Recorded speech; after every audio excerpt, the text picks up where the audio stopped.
So, good evening, बच्चों. How are you all? My name is Farzan Ahmed, and I welcome you all to my YouTube channel. Today, I will discuss this question. Okay? ये question हम आपके साथ discuss करने वाले हैं बच्चों. ये क्या है? ये एक हाइपरबोला लिखा हुआ है. इसमें आपको इस हाइपरबोला की क्या बतानी है? इसेंट्रिसिटी बतानी है, फोसाई बताना है और लेंथ ऑफ लेटस रेक्टम बताना है. ठीक है? इस हाइपरबोला की मैंने आपको पहले की वीडियो में बताया था. अगर बच्चों ने नहीं देखा हो तो आप उसे देख लीजिए, है ना. कि जो हाइपरबोला होता है वो ये इसके जो ग्राफ होता है इस तरह से होता है. दो पैराबोला होते हैं ना हाइपरबोला में. ठीक है, तो ये आपका हॉरिजॉन्टल हाइपरबोला है.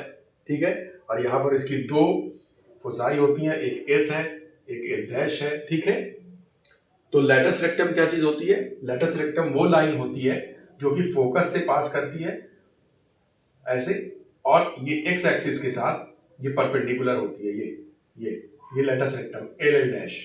ठीक है, इसको हम क्या बोलते हैं? Latus rectum. मतलब फोकस से पास होती है और एक्सिस ये जो है एक्स एक्सिस है ना, इस पर ये परपेंडिकुलर होती है. तो ये लेटस रेक्टम बोला जाता है. और इसकी लेंथ कितनी होती है? ये 2b² होता है. ये लेटस रेक्टम की जो लेंथ होती है बच्चों वो 2b² होती है. ठीक है, ये हाइपरबोला के केस में. ठीक है, तो इधर भी देखिए, एक इधर भी लेटस रेक्टम होगा, एक इधर भी लेटस रेक्टम होगा, दो होगा, है ना. ये एक रफ डायग्राम हमने आपको समझा दिया है ना, ये होता है. तो अब देखिए, इस हाइपरबोला की इसेंट्रिसिटी बताइए, फोसाई बताइए, लेंथ ऑफ लेटस रेक्टम बताइए. अब देखिए, पहले ये स्टैंडर्ड फॉर्म में है नहीं है ना. कैसे करेंगे स्टैंडर्ड फॉर्म में? स्टैंडर्ड फॉर्म में RHS में 1 होता है. इधर 1 तो है नहीं, तो इसी से डिवाइड कर दें, 1 आ जाएगा. ठीक है, डिवाइड करते हैं. देखिए, 49y² minus 16x² is equal to 784/784. ठीक है, सही है बच्चों? ये है ना आपका, ये हो गया. अब देखिए, ये कैंसिल हो जाएगा, 1 हो गया. इसको कैंसिल कर दीजिए, कितना होगा? ये देखिए कितना हो रहा है.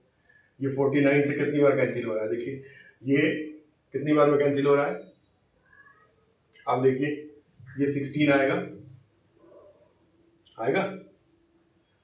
49 1 था 49, और उसके बाद ये आ जाएगी चीज,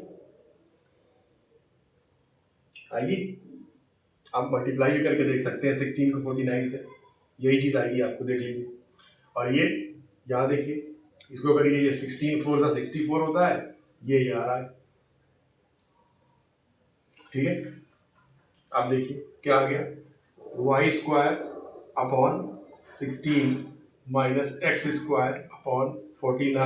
इज इक्वल टू 1 आ गया. ठीक है, ये अब आ गया स्टैंडर्ड फॉर्म में. अब ये बताइए कि ये कौन सा हाइपरबोला है? हॉरिजॉन्टल है कि वर्टिकल है? बताइए कौन सा है. देखिए, x² का टर्म निगेटिव है इसमें, देख रहे हैं ना. ये वर्टिकल हाइपरबोला है कि नहीं? x² का टर्म निगेटिव आ रहा है. देखिए, x² का जो कोफिशिएंट है वो निगेटिव है और y² का पॉजिटिव है. तो हमने बताया था ना आपको, है ना. ये वर्टिकल हाइपरबोला है. वर्टिकल हाइपरबोला है यानी कि इसकी जो फोसाई होगी वो कहाँ होगी? y एक्सिस पर पड़ेगी, है ना. y एक्सिस पर जो फोसाई होगी y एक्सिस पर पड़ेगी. ठीक है, तो यहाँ देखिए a². अब देखिए, ये हमने बताया था. देखिए, ये x² minus y² is equal to 1. अगर आप इसको चेंज कर देते हैं, है ना, ये y² इसको प्लस कर देते हैं, y² माइनस x² है ना, तो ये आपका वर्टिकल हाइपरबोला हो जाता है.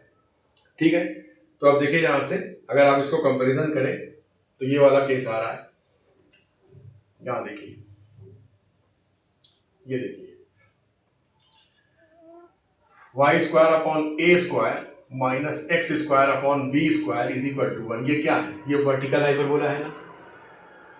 तो a² की वैल्यू क्या आ रही है? 16 आ रही है, और b² की वैल्यू क्या आ रही है? 49 आ रही है.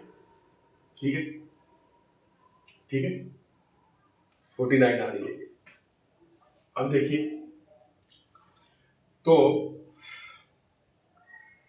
a की वैल्यू तो 4 हो जाएगी और b की वैल्यू कितनी हो जाएगी? 7 हो जाएगी. अब देखिए, फोसाई पहले आपको निकालना क्या है? हाइपरबोला में फोसाई निकालना है. तो फोसाई क्या होगी इस कंडीशन में? 0, प्लस माइनस यही होगी.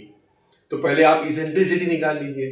तो इसेंट्रिसिटी के लिए हमने आपको बताया था कि ये चीज देखिए, ये जो 1 माइनस ई स्क्वायर आप लिखते हैं एलिप्स के केस में, वो ई स्क्वायर माइनस 1 हो जाता है, क्योंकि इसेंट्रिसिटी इसकी क्या होगी, 1 से बड़ी होती है।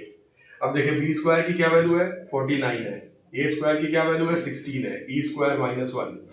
समझ में आ रही बात? ये रिलेशन होल्ड करता है बेटा, बताया था ना आपने आपको, E is greater than 1 for hyperbola, इसीलिए ये चीज पलट जाती है। ठीक है, बस यहाँ आपको वैल्यू मालूम है, पहले आप इसेंट्रिसिटी निकाल लीजिए, देखिए। Okay, I hope it's clear. अब क्या होगा, ये देखिए 49 अपॉन 16 हो जाएगा is equal to e square minus 1। ठीक है, ओके। अब देखिए इधर, देखिए -1 को आप इधर ले आइए तो +1 हो जाएगा, तो हो जाएगा 49 upon 16 plus 1 is equal to e square. This implies that, ठीक है। ये देखिए कितना हो जाएगा, यहाँ एलसीएम लेंगे तो आपका 65 हो जाएगा, 65 है ना। एलसीएम लेंगे तो ये ऐड हो जाएगा, ये 49 और ये 65 हो जाएगा, और ये अपॉन 16 हो जाएगा ई स्क्वायर। तो ई की वैल्यू कितनी आ जाएगी, ई बराबर आ जाएगा √65 अपॉन 4। ये इसेंट्रिसिटी आ गई। क्लियर है बच्चों? ठीक है, कोई दिक्कत तो नहीं है, ये हो गया। अब देखिए, अब क्या चीज बतानी है आपको, फोसाई। इसेंट्रिसिटी तो आ गई, इसेंट्रिसिटी बतानी थी, फोसाई बतानी थी, और लेंथ ऑफ लैटिस रेक्टम बताना था। ठीक है, तो इसेंट्रिसिटी आ गई। अब फोसाई क्या होगा, देखिए ये वर्टिकल हाइपरबोला है बच्चों, इसका फोसाई y एक्सिस पे पड़ेगा, तो ये क्या हो जाएगा 0, ± AE। ठीक है ना, ये हो जाएगा। तो 0, ± A की जगह 4 रखेंगे आप, और ई की जगह आप रखेंगे, ई की वैल्यू आपने निकाल ली है √64 अपॉन 4, और 4 से 4 कैंसिल हो जाएगा, तो ये आपका आ जाएगा 0, ±√65। ठीक है, ये आपकी फुसाई आ गई। क्लियर है? ठीक है ना, ये फुसाई हो गई, ये इसेंट्रिसिटी हो गई, ये फुसाई हो गई। अब क्या बताना है आपको, length of lattice rectum. Lattice rectum क्या होता है, 2b² अपॉन a होता है। ठीक है, तो आप इसको नोट कर लीजिए पहले। ठीक है, अब देखिए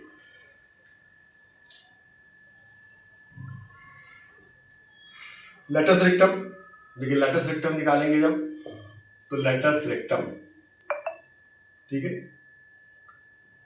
लैटिस रेक्टम जो है क्या होता है, 2b² अपॉन a होता है बच्चों, है ना। तो 2b² की क्या वैल्यू आई है, b² की वैल्यू 49 आई है ना, b² 49 था, और a आपका कितना था, a आपका 16 था, है ना। a तो आपका 4 है बच्चों, a² 16 था ना, तो a 4 है ना आपका, ये तो 4 है, तो ये कैंसिल हो जाएगा, तो 49 अपॉन 2 आ गई, यही length of lattice rectum, 49 upon 2। Okay, ठीक है बच्चों, ये आपका क्वेश्चन कंप्लीट हुआ। तो इस तरह से आप हाइपरबोला की प्रॉब्लम्स को सॉल्व कर सकते हैं। ओके, खूब मन लगा के पढ़ाई करिए, प्रैक्टिस करिए, इससे आपको और मजबूती मिलेगी। Okay, thank you.